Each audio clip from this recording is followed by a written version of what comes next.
La guerre de 6 jours, pardon, en 67, vous connaissez, il va y avoir une tentative de punir Israël de la part des pays arabes autour. Ça va être une autre catastrophe. Qui paye le prix? Les Palestiniens, une fois de plus, parce que depuis 1967, c'est l'occupation militaire. C'est l'occupation militaire dans la région de Gaza, c'est l'occupation militaire en Cisjordanie. Depuis ce temps-là, c'est une occupation militaire et c'est aussi des colonies qui continuent à fourmiller, à se créer, autant dans l'une que l'autre des deux régions. Et du poids lourd que représente toute cette occupation-là, vont naître des moments de révolte, la première et la deuxième intifada, qui sont des moments de révolte.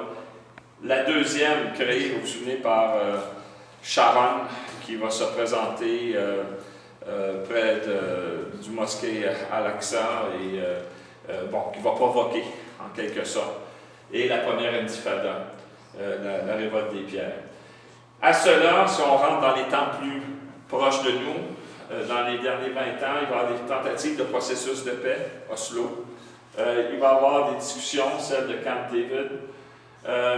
La feuille de route du quartet, c'est-à-dire les 4 grands, là, les Nations Unies, les États-Unis, la Russie, l'Union européenne, qui vont apporter des tentatives de solution. En 2003, à l'intérieur de la deuxième intifada, commence la construction du mur qui découpe l'intérieur davantage de la Cisjordanie. Israël a le droit de construire un mur, mais qu'il le construit chez lui, pas chez le voisin. On va en parler un peu plus. Et en 2009, ce qui est l'objet de notre mission où on est allé, la guerre à Gaza. Résolution des Nations Unies, écoutez, il y en a au-dessus de 240. Il y en a quelques-unes ici. Il y en a une qui revient chaque année depuis 1972, le droit au retour, le droit à l'indépendance de la Palestine. Vous les connaissez. Ce qu'il faut retenir de ça, c'est que la Palestine a le droit d'exister comme un État. Ce qu'il faut retenir de ça, c'est que les colonies sont illégales. Ce qu'il faut retenir de ça, c'est que le mur est illégal. Et ce qu'il faut retenir de ça, c'est qu'on dit depuis belle lurette, depuis 1967, Israël doit sortir de la zone occupée. Je résume, il y en a plusieurs. Je n'irai pas plus loin, vous les connaissez. Prochaine diapo. Ce sont des comparaisons avec des chiffres que j'ai pu trouver, les chiffres les plus récents, des chiffres surtout d'office de secours et de travaux des Nations Unies. Une comparaison Israël-Palestine. La population, évidemment, là, je parle sur le territoire, je ne parle pas des gens dans la diaspora. La superficie qui est couverte de l'ancienne Palestine ou de la Palestine première avant la déclaration de Balfour, qu'est-ce qu'il en reste aujourd'hui en termes d'occupation. Le produit intérieur brut par habitant.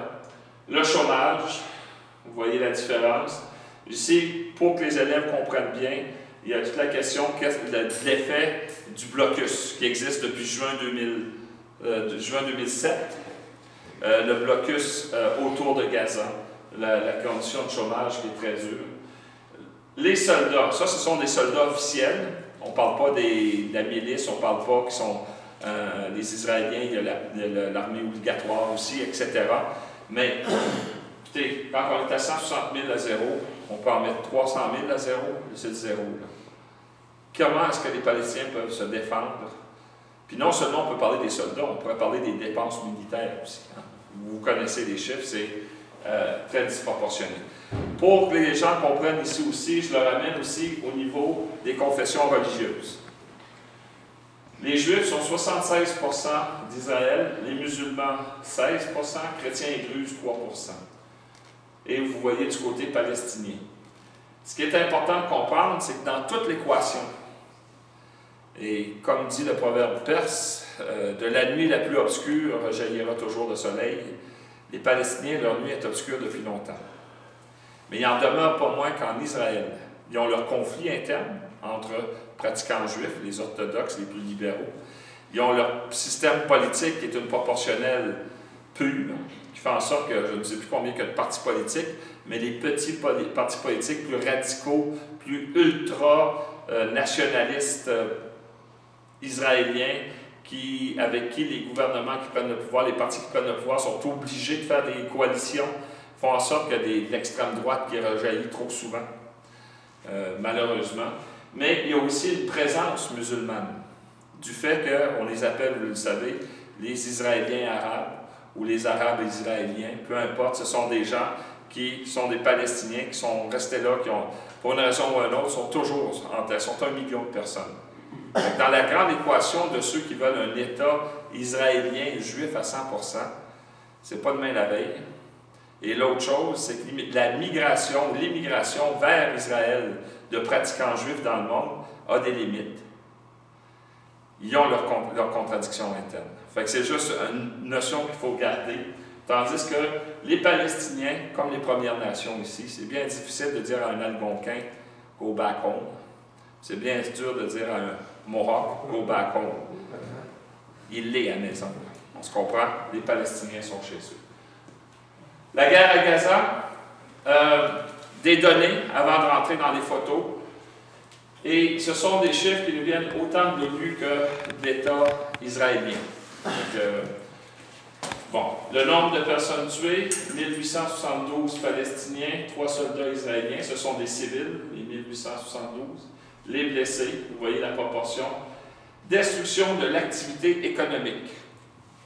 Je vais y revenir, mais c'est 98% de l'activité économique légale est détruite. Et je vais vous dire tantôt pourquoi le mot légal, parce qu'évidemment, le mot illégal, je reviendrai. 80% des Gazaouis sont dans la pauvreté, sont dans le seuil de pauvreté, selon l'Office de secours et des travaux des Nations Unies, selon M. Nordal des Nations Unies. 14 000 maisons détruites ou endommagées. 70% des institutions palestiniennes détruites. Et là, on parle autant du Parlement, du ministère des Pêches, ministère de l'Éducation, entre autres, des institutions qui, la très vaste majorité, sinon tous, ont été construites grâce à la générosité de d'autres pays dans le monde. Un aéroport, à mon avis, ça fait partie des institutions. C'est le Canada qui l'avait construit. Elle a été détruite en 2005. L'aéroport à Gaza. Pas durant cette guerre-là. Je poursuis. Destruction du parc industriel de 3750. Le mot usine, je l'ai remarqué, tout genre d'entreprise. C'est parce que je cherchais un petit mot pour rentrer dans une seule ligne. Là. Mais tout genre d'entreprise, de 2 à 3 employés à 300 employés. Il y en a 250 qui existent encore. Le problème, c'est qu'Israël contrôle l'électricité, contrôle l'eau et décide quand est-ce qu'ils vont passer l'électricité et l'eau de l'autre côté. Une industrie sans être capable d'avoir le pouvoir électrique, on s'entend, ça ne va pas durer. Destruction de 70% de l'agriculture. On a tué toutes les vaches. On s'en allait punir le Hamas, mais on a tué toutes les vaches. Il faut y voir. Toutes les serres ont été détruites. Les serres où on produisait les fruits, les fraises, entre autres, toutes détruites. Destruction du centre d'épuration des eaux usées. On prend pour acquis ici tout le système des infrastructures, des eaux usées, des eaux fluviales, de la pluie, tout ça. On a détruit 53 édifices de l'ONU détruits ou endommagés. Là-dedans, il y a des écoles aussi de l'ONU. Des écoles et des mosquées détruites ou endommagées. Les 32 députés du Hamas emprisonnés en Israël. Il y en a un qui a été libéré depuis. Le président de l'Assemblée a été libéré. Il y en a quand même toujours 31 qui est prisonnier en Israël. Première photo, vous excuserez, ça allait être un petit peu trop foncé. Là, ce que je vais faire, c'est que je vais vous expliquer un peu la teneur des photos de la façon suivante. C'est en 2 temps. Cisjordanie, Gaza. OK? Parce que c'est 2 réalités différentes. Nous sommes arrivés le 8 août. Le 7 août, nous avons été reçus par tantôt le président de l'Assemblée nationale jordanienne et par le secrétaire général des Affaires extérieures de la Jordanie. De ces 2 personnes-là,